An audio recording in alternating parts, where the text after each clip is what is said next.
Nos ponemos de pie, hermanos, para entonar el himno 19.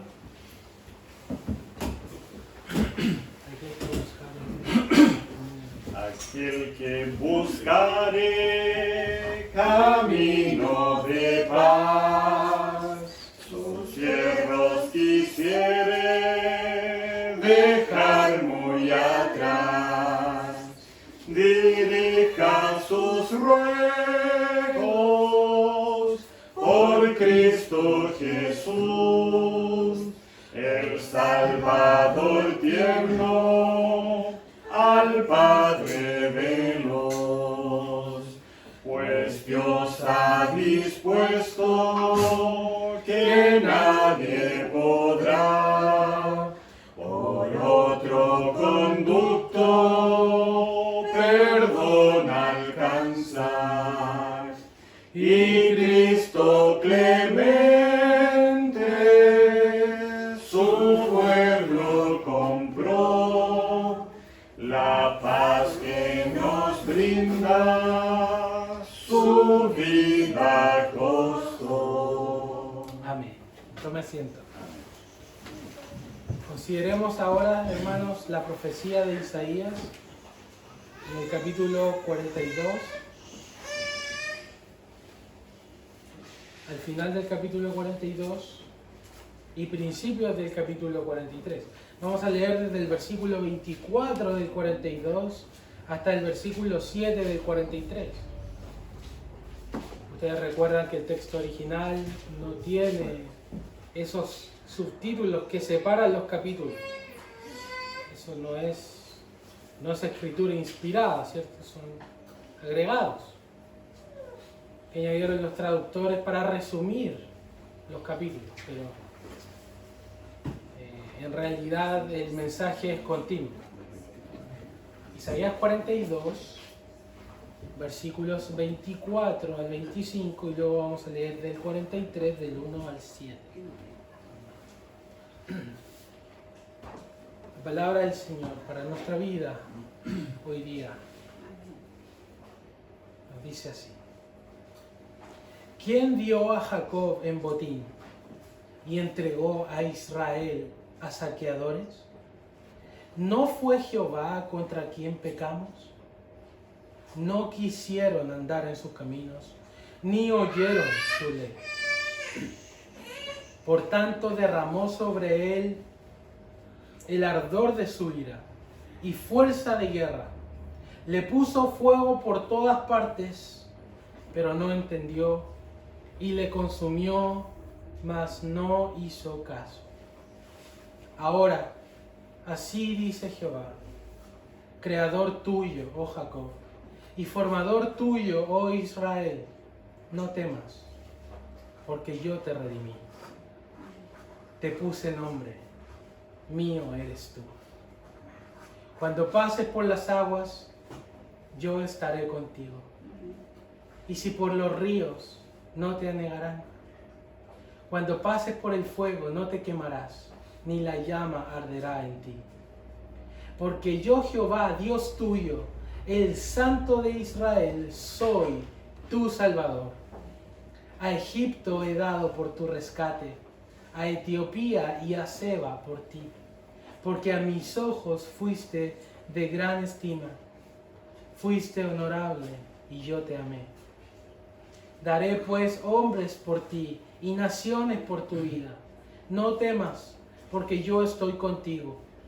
Del oriente traeré tu generación, y del occidente te recogeré. Diré al norte, da acá, y al sur, no detengas. Trae de lejos mis hijos y mis hijas de los confines de la tierra. Todos los llamados de mi nombre, para gloria mía los he creado. Los formé y los hice. Amén. Amén. Tengamos un tiempo de oración. Gracias, Señor, por tu palabra, por estas bellas palabras de vida que nos regalas en este día. Permite que podamos apropiarnos de tus promesas, Señor. Que podamos poner atención, que podamos cumplir ese mandamiento de Deuteronomio 6 cuando dice: oye Israel. Que podamos oír tu palabra poner atención, prestar oído a tu voz, Señor, para honrarte a ti, Santo Dios, que te dignas hablarnos y desciendes de lo alto para habitar con nosotros y para darnos tu palabra y para darnos vida y restauración y para que tal vez vidas en ruinas vengan a ser un jardín por tu gracia. Gracias por tu palabra, Señor. Permíteme que pueda anunciarla con el poder del Espíritu Santo. No hay nada más terrible que subir a este púlpito sin tu Espíritu Santo. Pero también no hay nada más glorioso que publicar tu palabra en el poder del Espíritu Santo. Ayúdanos, Señor, a hablar y a oír con tu poder, y que los dichos de mi boca y la meditación de mi corazón sea grata delante de ti, oh Jehová, Dios mío, Redentor mío. Amén. Amén.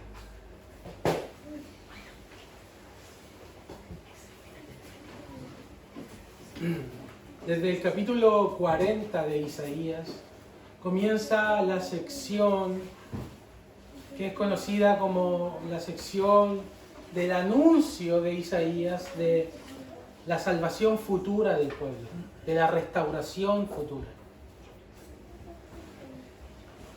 Marcada también por el anuncio del Mesías, de un siervo que iba a venir a dar restauración. Pero no puede haber restauración si no hay primero ruina. Solo se restaura lo que está roto. Y en este sentido es que el capítulo 42, la última sección del capítulo 42, describe el juicio de Dios que vendría sobre un pueblo infiel. El juicio de Dios sobre un pueblo infiel, que corresponden a los últimos dos versículos del capítulo 42 que leímos. El profeta hace una pregunta y dice: ¿quién entregó a Jacob a botín? ¿Quién lo entregó a los saqueadores? ¿Fue la decisión de un rey? ¿Fueron malas políticas de guerra? ¿Fue la fuerza del enemigo? Isaías dice: fue Jehová. Ustedes van a ser conquistados por paganos que los van a saquear, van a robar todas sus posesiones, sus cosas preciosas. Eso es lo que significa la palabra saqueo. Saquear algo es robarlo. Y ustedes van a ser como un botín, como un premio de conquista para los babilonios. ¿Y quién a ustedes los va a entregar a ellos? ¿No van a ser circunstancias políticas? ¿No va a ser la fuerza del enemigo? Quien los va a entregar es Dios mismo. Así dice. ¿No fue Jehová? Esa es la pregunta. Isaías dice: fue Jehová. Es Dios mismo quien entrega a su pueblo.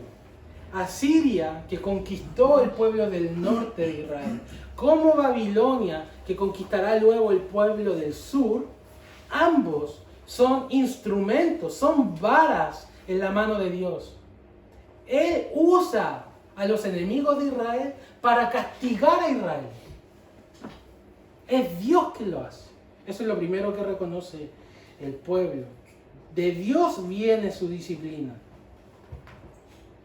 Es Dios el autor del castigo y del juicio de su pueblo. La pregunta que yace en el aire entonces ante esta declaración de que es Dios mismo quien castiga a su pueblo es ¿por qué? ¿Por qué Dios entrega a Jacob? ¿Por qué Dios abandona a Israel y lo entrega en manos de sus enemigos? ¿Cuál es la respuesta? El mismo versículo 24 lo responde. Y aquí responde cuál es la causa del juicio. Y menciona tres cosas. Menciona pecamos, luego menciona no quisieron andar en su ley, en sus caminos, perdón. No quisieron andar en sus caminos. Y lo último que dice es ni oyeron su ley. Y el 25 dice, por tanto, derramó sobre él el ardor de su ira. ¿Cuál es la causa del ardor de la ira de Dios sobre su pueblo?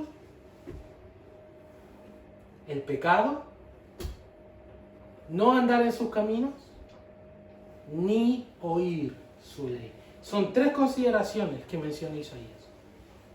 Y las tres nos revelan cosas importantes. En primer lugar, el pecado es hacer activamente algo malo. Mentir, robar, matar, idolatrar, pecar, es activamente hacer algo malo.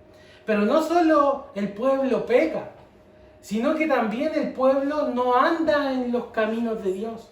O sea, no solamente peca activamente, sino que también no hace lo bueno. Hace lo malo y no hace lo bueno. Pecado de comisión y pecado de omisión. Sabiendo hacer lo bueno, no lo hace. Peca activamente y peca pasivamente. Y estos dos pecados, el pecar activamente, tanto como no andar en sus caminos, pecar pasivamente, son arterias que brotan desde el corazón del desprecio de la ley de Dios. Eso es lo que dice. No quisieron andar en sus caminos ni oyeron su ley. No oír la ley de Dios no significa simplemente escucharla o no saberla, sino que la palabra que utiliza acá para oír la voz de Dios es la misma palabra que utiliza Deuteronomio 6 cuando dice, oye Israel, Jehová nuestro Dios, Jehová uno es. Y luego dice, y amarás al Señor tu Dios. El oír, este Shema, ¿cierto? Es la palabra en hebreo. En el Antiguo Testamento no es solo escuchar la voz de Dios, no es solo saberla, sino que es oírla atentamente para obedecerla. Es similar como cuando un padre está dando instrucciones a su hijo. ¿Se espera que el hijo le entre por acá y le salga por acá? No, sino que escucha, ¿para qué? Para obedecer. Es como si un bombero nos diera instrucciones de cómo usar un extintor en un principio de incendio. No ponemos la información en nuestra bodega mental, sino que lo que se busca es poner en práctica el conocimiento que me están dando. Eso es lo que comunica esta palabra, oír la ley de Dios. No solamente escucharla para saberla y guardarla en el patio mental, sino para ponerla por obra. Y por eso esta misma palabra, en muchas ocasiones en el Antiguo Testamento, es traducida como obedecer en lugar de oír. Porque lo que expresa es oír atentamente para obedecer. Entonces, la importancia que tenga la palabra de Dios en nuestra vida determinará ¿cuáles van a ser los frutos que nazcan de nuestra vida? ¿Recuerdan lo que Natán dijo a David? Cuando le descubrió su pecado, él le dijo, ¿por qué pues tuviste en poco la palabra de Jehová, haciendo lo malo delante de sus ojos? Menospreciar la palabra de Dios es la raíz. Hacer lo malo o no hacer lo bueno son frutos de la raíz.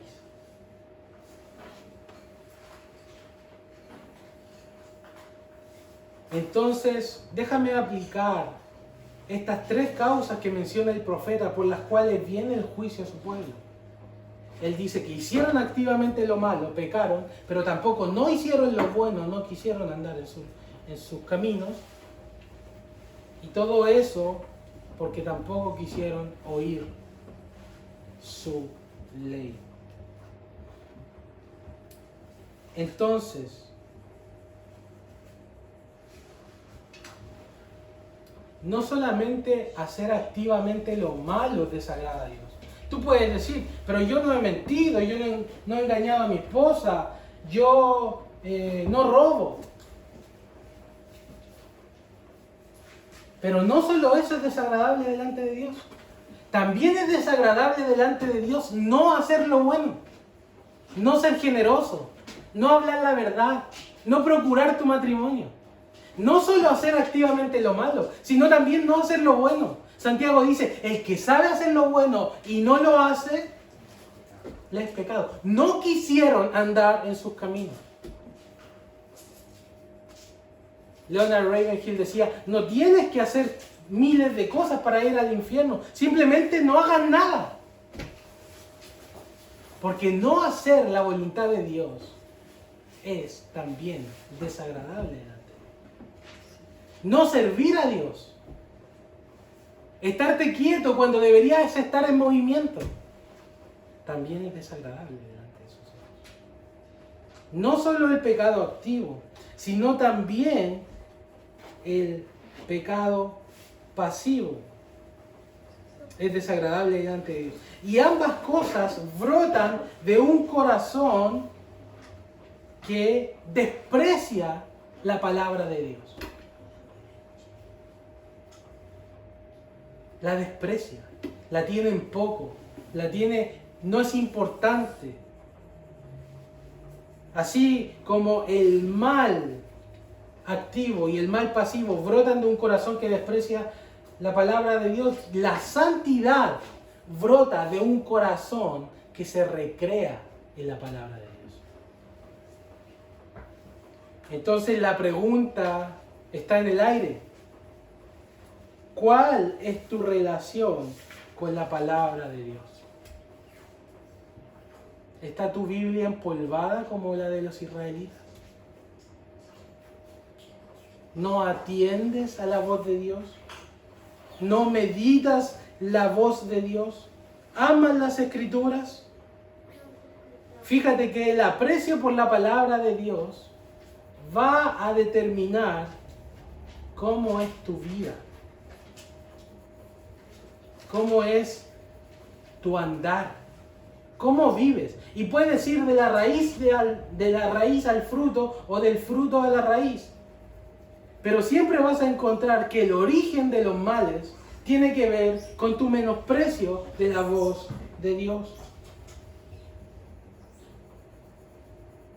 ¿Cuál es el principio de todos tus males? El origen de la ruina espiritual, el botín y despojo de tu vida. ¿A qué se debe? A un abandono de la palabra de Dios. Isaías 48:18 dice, si tan solo hubieras atendido a mis mandamientos, entonces habría sido tu paz como un río y tu justicia como las olas del mar. ¿Cuál es la causa de que hay tanta ruina moral? De que hay tanta ruina espiritual. De que nuestros enemigos parecen apoderarse de nosotros, de que las ciudades de Jerusalén están todas tomadas.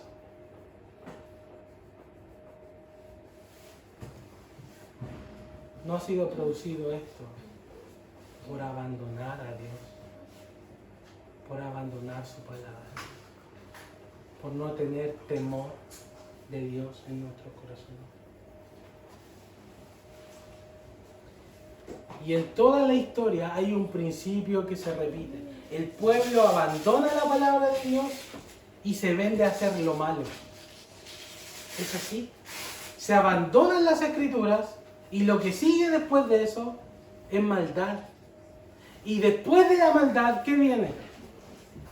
De acuerdo al patrón de las escrituras. El juicio. Ese es un patrón de las escrituras. Cuando el pueblo de Dios abandona a Dios, se entrega a hacer lo malo y a no seguir lo bueno, después viene el justo juicio de Dios.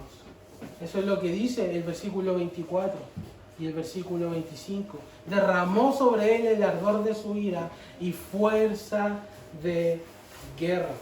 Entonces nosotros tenemos que examinarnos continuamente, examinar nuestras vidas, examinar nuestro aprecio o desprecio por la palabra de Dios y preguntarnos, ¿por qué causa estoy pasando todo lo que estoy pasando?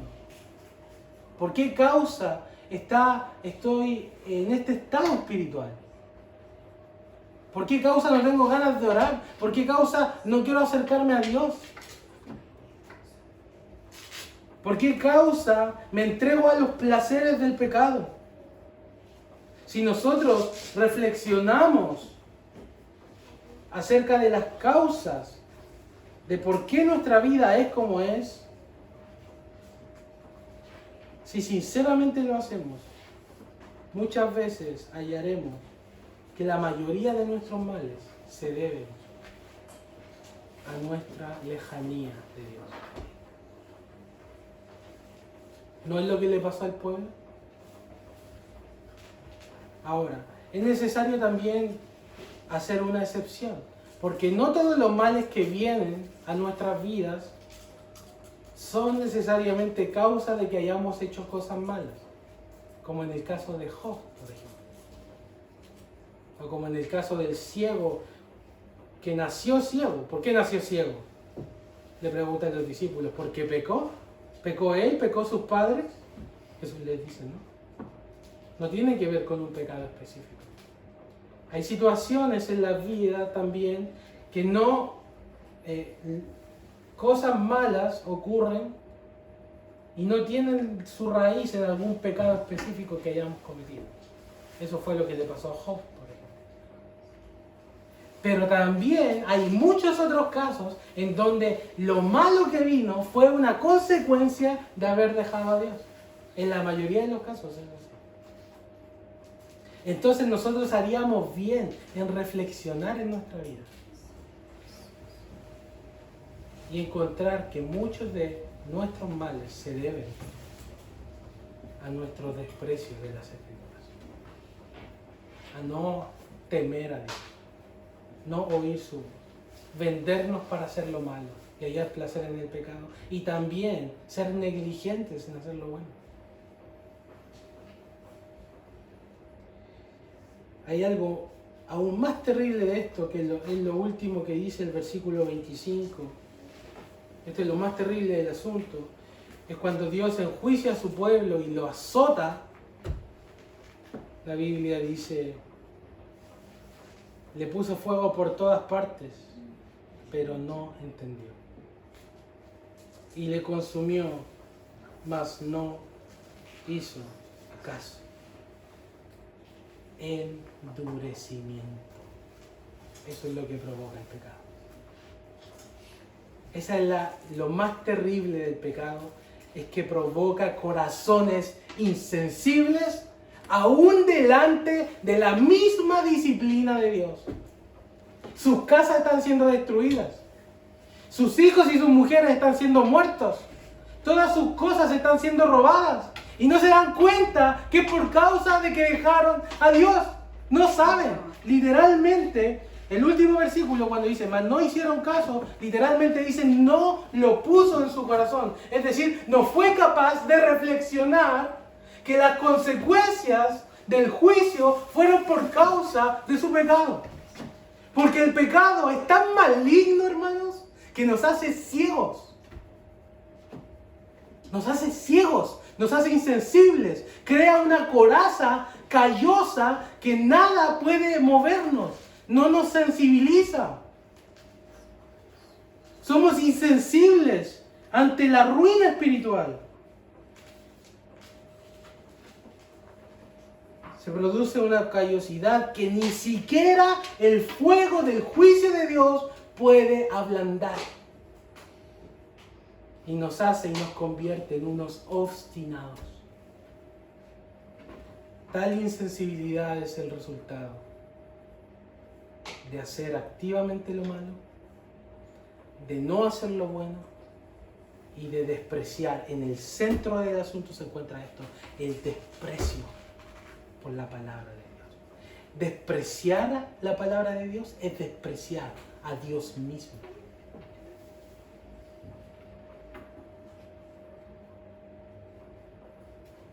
¿Cómo es el escenario? ¿Cómo es el escenario que pinta Isaías? Devastador, desolador. Los muros de Jerusalén están caídos. Está todo destruido. Botín, saqueadores. La ardiente ira de Jehová, dice. Ardiente.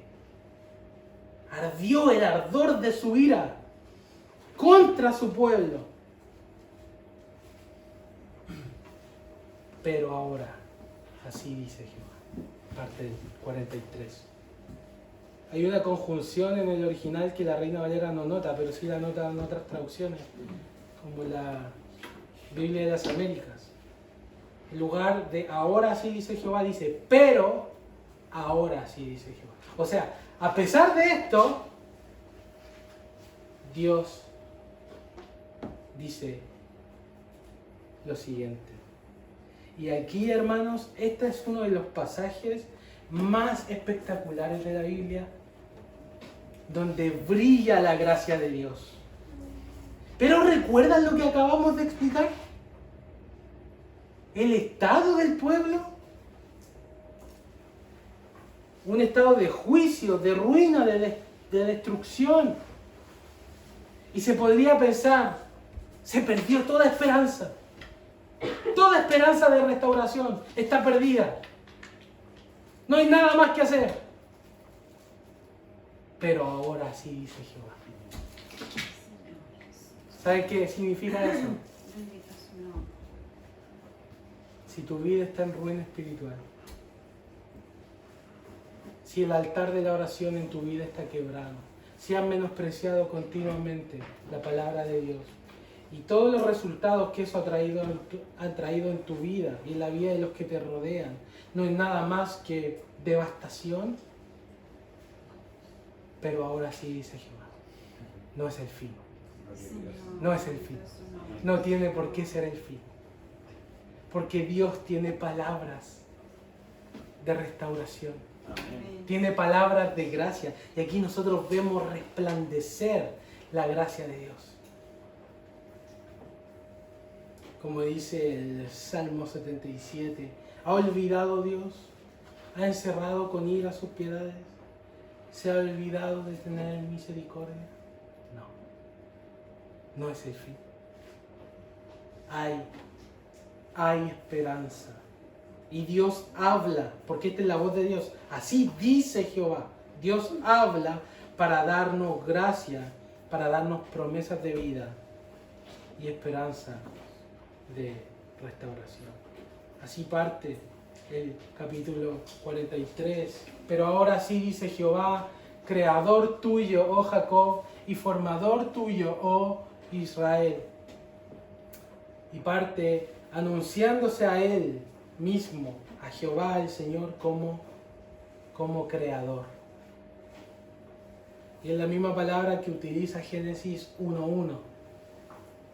En el principio creó Dios los cielos y la tierra.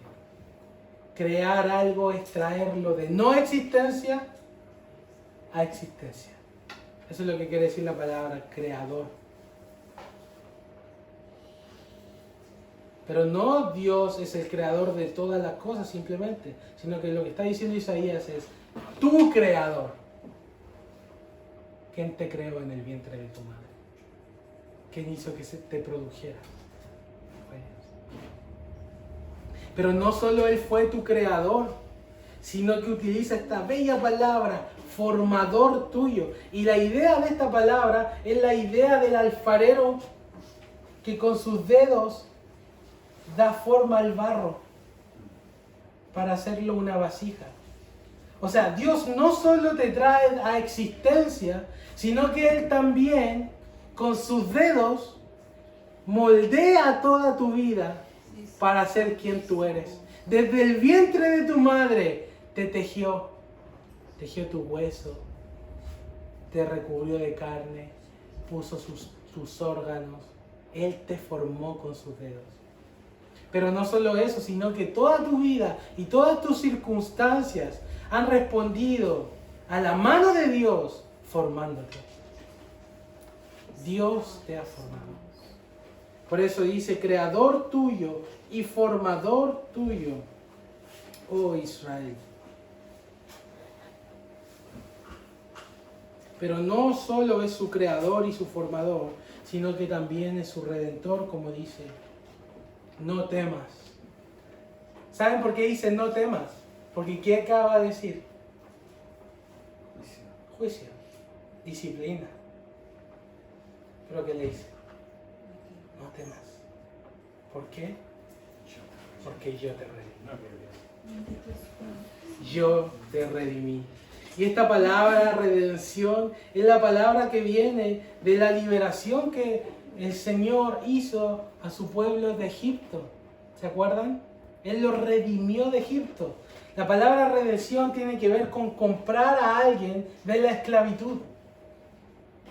Como dice en Éxodo 19:4, vosotros visteis lo que hice a los egipcios y cómo os tomé sobre alas de águila. Eso es redención. Los tomé sobre alas de águila y os he traído a mí. Yo te redimí. Yo te redimí.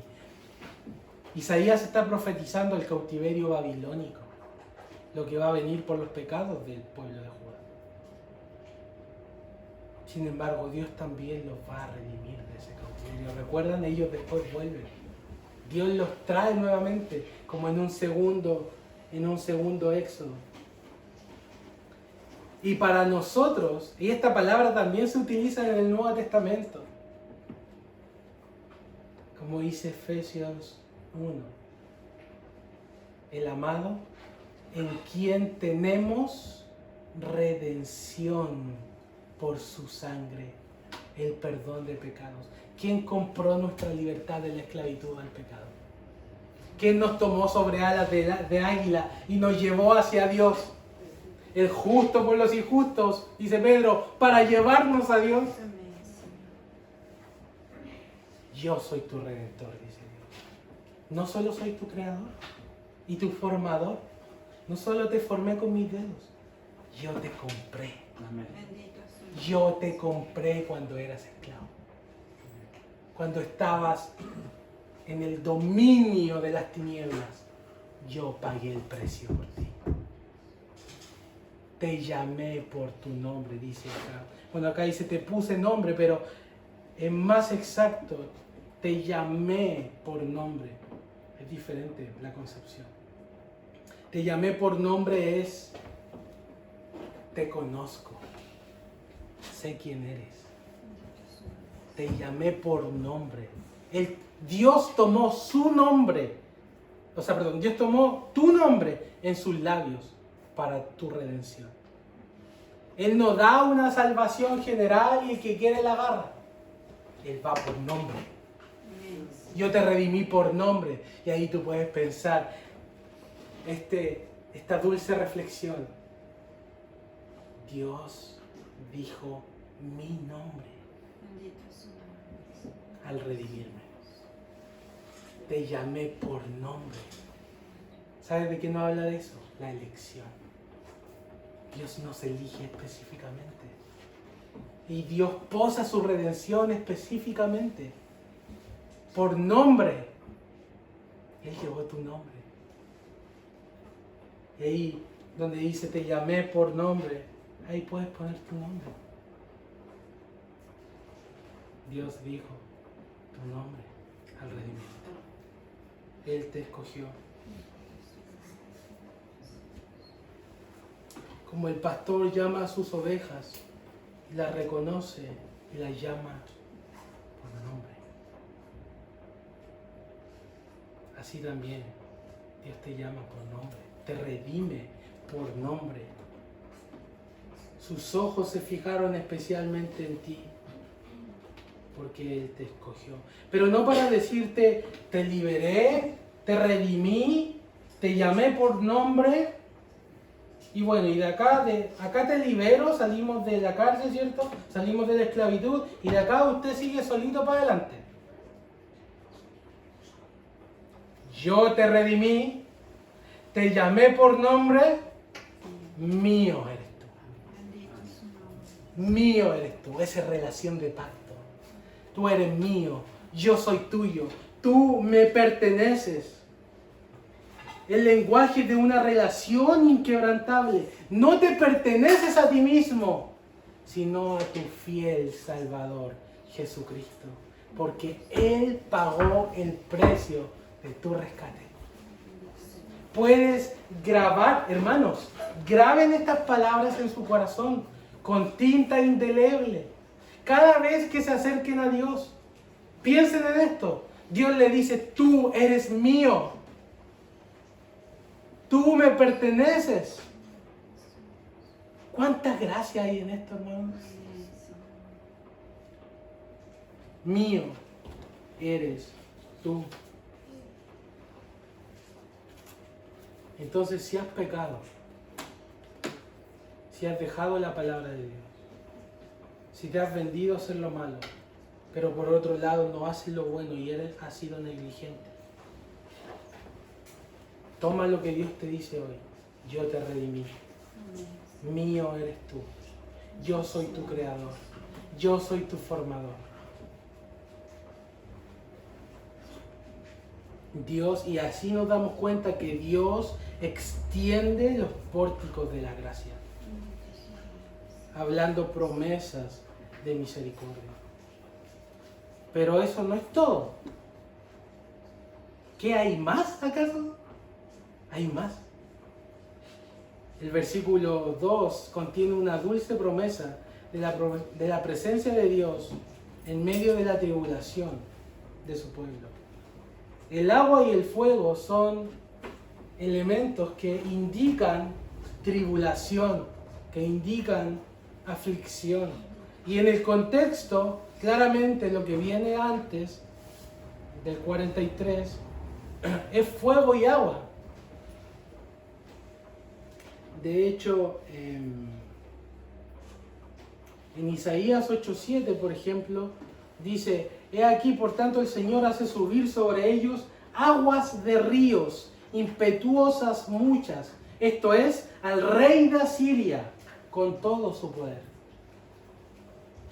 El río y el agua y el fuego comunican la idea de aflicción y de tribulación. Dios no promete que no vamos a pasar por eso, pero Él sí promete algo. Él dice, cuando pases por las aguas, vas a pasar solo. Yo estaré contigo. Amén. Yo estaré contigo. En la dulce promesa del Salmo 23. Aunque ande en sombra de valle de muerte, no temeré mal alguno, porque tú, Jehová, estarás conmigo. Es su presencia la que va con nosotros. Es su presencia la que nos da aliento y fuerzas. El eterno Dios es tu refugio. Y acá abajo, los brazos eternos. O como David en el Salmo 3, muchos enemigos se levantan contra mí. Muchos son los que dicen, no hay salvación para él en Dios.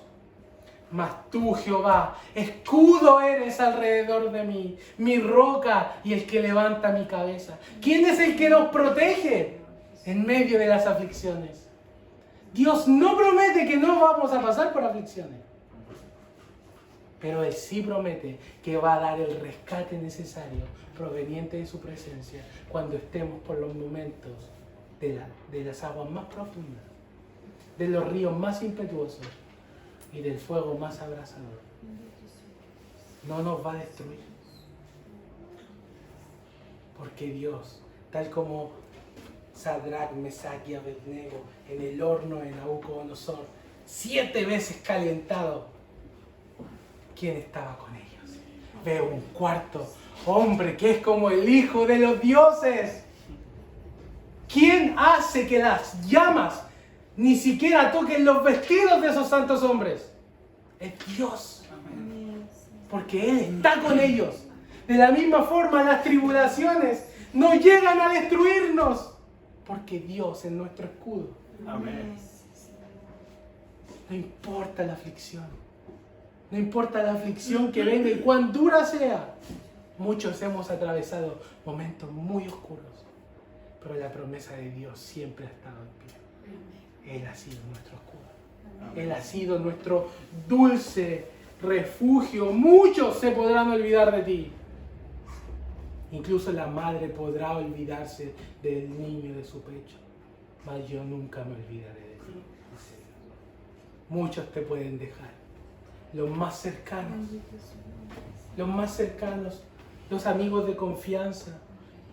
Incluso aunque tu padre y tu madre te dejaran, con todo, yo te recogeré, dice Jehová. Muchos nos olvidan, muchos nos pueden dejar, pero Dios nunca nos va a dejar. Y las aflicciones y las tribulaciones nunca nos van a destruir, como dice aquí. Cuando dice, si por los ríos, no te anegarán. No te anegarán. No significa que no vas a pasar por el río, pero no te va a destruir. Y la llama no arderá en ti. Por eso dice el versículo 5, no temas, porque yo estoy contigo. Entonces, si estás disminuido y envejecido por las dificultades que estás atravesando, y si tu fuerza parece faltar hasta el punto que piensas que vas a desmayar, tienes que agarrarte a esta promesa. Yo estoy contigo. Yo no te abandono. Yo no te olvido. Tú eres mío. Tú eres mío y yo te redimí. Quien te sostiene acá abajo son los brazos eternos. Y hay más. ¿Quieren más? Amén. Versículo 3. Porque yo, Jehová, Dios tuyo, el Santo de Israel, soy tu Salvador. Hay algo interesante en este lenguaje que me gustaría explicar. Y es que dice, yo, Jehová.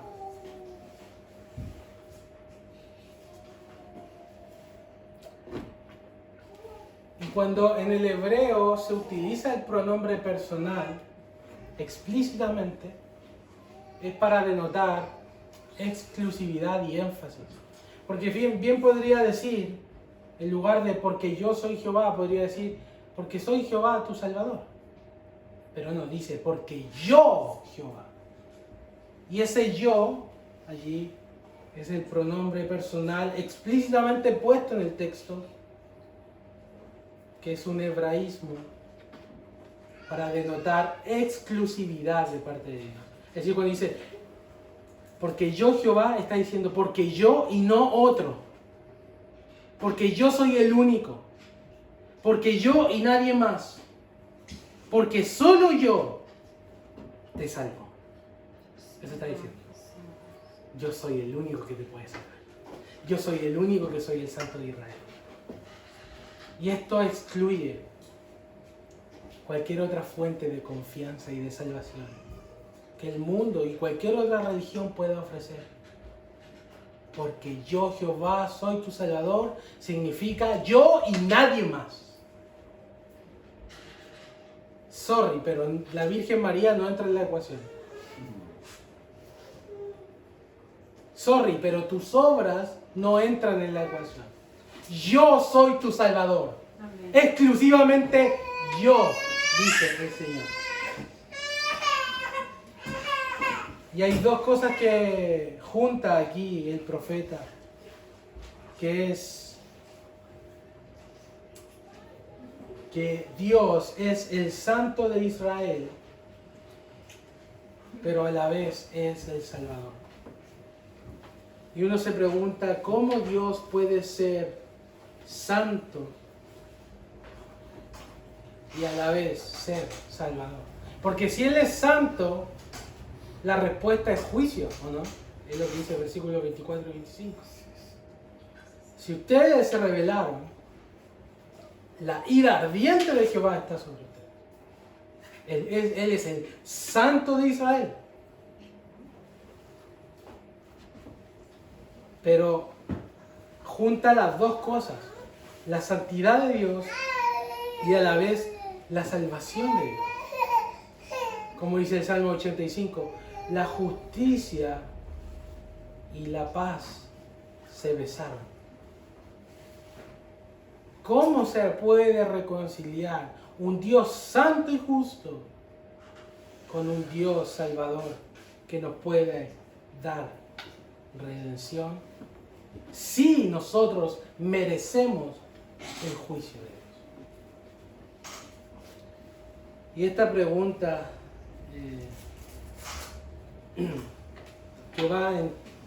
que va y recorre todas las páginas de la Biblia, ¿cómo un Dios santo puede salvarnos?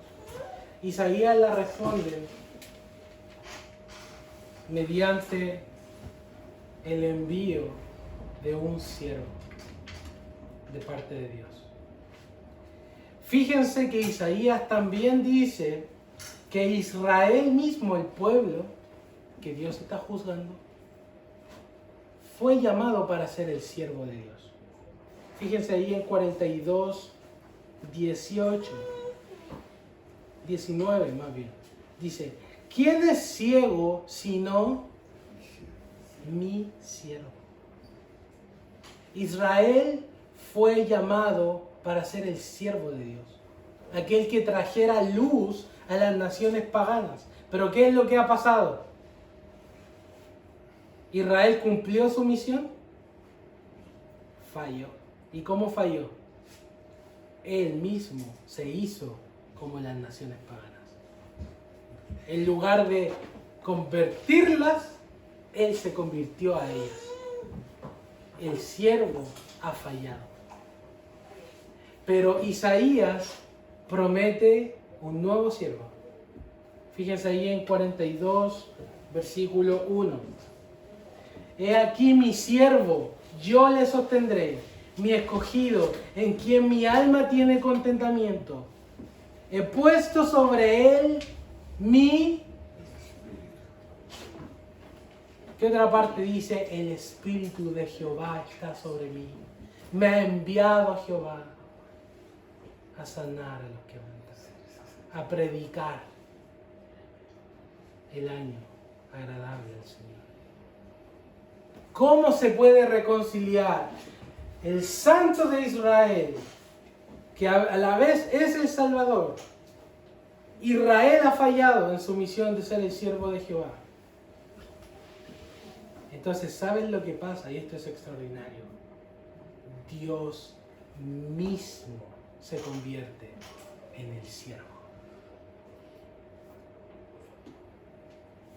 No estimó el ser igual a Dios como cosa que aferrarse, sino que se despojó a sí mismo tomando forma de siervo.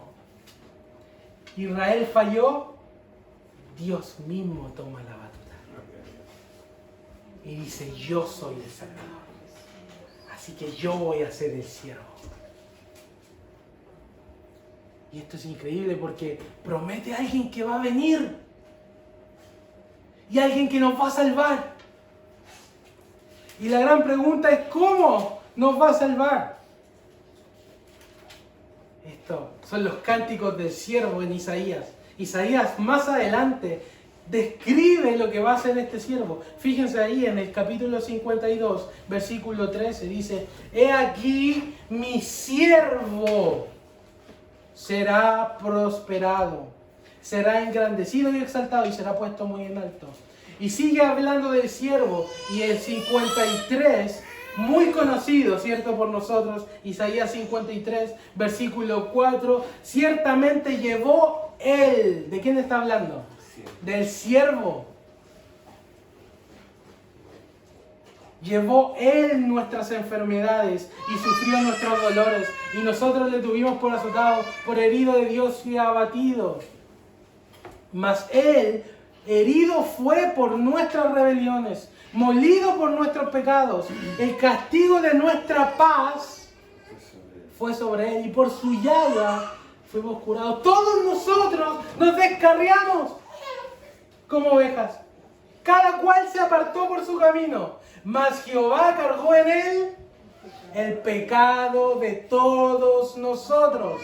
¿Cómo se concilia el Santo de Israel con el Salvador de Israel? En la persona de Jesucristo de Nazaret, quien es Dios mismo, tomando nuestra naturaleza y a la vez tomando todos nuestros pecados y llevándolos en la cruz, para que ahora Dios nos pueda dar salvación completa, redención completa, a través de el siervo de Jehová.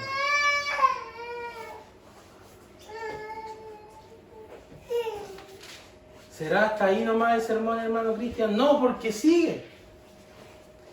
Versículo 4. ¿Por qué razón Dios salva a su pueblo? Dice: porque a mis ojos fuiste de gran estima, fuiste honorable, y yo te amé. ¿Saben qué? La verdadera identidad que nosotros tenemos no viene de la concepción que la sociedad nos pueda dar. Muchas personas piensan de que si mi marido me amara mejor, de que si mi esposa me amara mejor, de que si hubiera tenido una niñez con padres que me amaran, entonces yo podría ser una mejor persona. Pero la identidad no la da los hombres, la identidad la da Dios. ¿Y cuál es la identidad del pueblo de Dios? El pueblo de Dios es precioso a los ojos de Dios. Tú eres precioso a los ojos de Dios. ¿Y sabes por qué eres tan importante para Dios? Y nadie puede rebatir esto.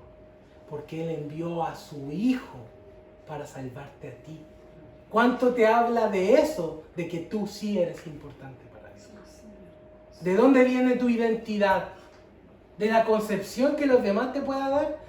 ¿O de la importancia que Dios le pone a tu alma? Que Dios le pone a tu vida. Porque fuiste precioso a mis ojos. Fuiste de gran estima. Fuiste honorable. Y esta es la razón de todo. Porque yo te amé. El amor de Dios es la base de su salvación. Y por causa de que Él nos ama tanto, a pesar de que somos pecadores, Él envió a su Hijo, envió a su siervo a llevar nuestros pecados para darnos completa y suficiente redención. Tú no eres precioso para Dios por tus obras. No eres precioso para Dios por la familia en la cual naciste, o por el color de piel que tienes, o por las cosas que has acumulado en esta vida. Tú eres precioso para Dios por la única y sencilla razón de que Él decidió amarte por su libre y soberana gracia. ¿Por qué Dios te ama? Si no hay nada en ti digno de ser amado por Dios. ¿Cuál es la respuesta a eso? No hay respuesta. Dios nos ama porque le plugó amarnos. ¿Por qué Dios te eligió? Porque te amó. ¿Por qué Dios te salvó? Porque te amó. ¿Y por qué te amó? Porque Él quiso amarte. Nunca encontraremos la razón de su amor en nosotros mismos, sino que Él nos ama a pesar de nosotros mismos. Fíjense, pecado activo, pecado pasivo, despreciar la ley de Dios. Lo que merecemos es la ardiente ira de Dios. Pero en cambio Dios nos dice, yo soy tu formador, yo soy tu creador, yo te redimí, mío eres tú. Cuando pases por las aguas no te anegarán, yo estoy contigo, los ríos no te destruirán, el fuego no arderá en ti, porque yo Jehová soy tu Salvador, el Santo de Israel. Porque eres precioso a mis ojos, eres honorable y yo te amo. Al leer esto, tú puedes estar seguro de que Dios te ama. No tiene que abrirse el cielo y tiene que venir una carta, ¿cierto? Un email, en donde lo abras y diga, te amo. Eso ya vino y está aquí. Y aquí dice, yo te amo. Puedes estar seguro del amor de Dios. Dios te ama. Eres importante para Dios. ¿Cuán importante eres? Que en tu lugar Él decidió matar a su propio hijo para que tú no tuvieras que morir. ¿Cuán importante eres para Dios? ¿Cuán precioso eres para Dios? ¿Cuán preciosa es tu alma para Él? Muy importante. Muy importante. ¿Sabes cuál es la solución para una baja autoestima? Este versículo. Tú eres precioso para Dios. Y eso es suficiente para determinar quién tú eres. Quisiera terminar con dos cosas que menciona el texto al final, que tiene que ver con la reunión de su pueblo. Desde el versículo 5 dice, traeré tu generación y del occidente te recogeré, del norte, del sur. Trae a mis hijos, mis hijas de los confines de la tierra. Está hablando precisamente de que ellos van a ser llevados cautivos, pero que Dios los va a restaurar y que los va a llamar de nuevo y los va a traer nuevamente a ser una nación. Él reunirá a su pueblo. Y esto también se cumple cada día cuando los elegidos que les predicamos el Evangelio están viniendo a la fe en Cristo Jesús. Como cuando dicen Hechos, y el Señor añadía cada día a la iglesia a los que habían de ser salvos. Y este texto también se aplica para nosotros. ¿Quién va a llamar a sus escogidos aquí en esta isla? Dios tiene escogidos. Amén. Dirá al norte. Nosotros somos Mancú, estamos en el norte. Vengan acá. Y al sur, hasta que yo no te detengas. Del occidente hasta el oeste. Desde el este a oeste, perdón. Reúne a mis hijos y a mis hijas. ¿Por qué? Porque todos los redimidos, los salvos, al final son para la gloria y para la alabanza de Dios. Versículo 7. Todos los llamados de mi nombre, para gloria mía los he creado, los formé y los hice. Nosotros somos para la gloria de Dios. Fuimos creados para su gloria. Fuimos creados para anunciar sus virtudes. Y todos los que nos vean y con quienes nos relacionemos tienen que ver en nosotros la gloria de Dios. Ese es el objetivo de nuestra vida. y es el último fin de nuestra existencia.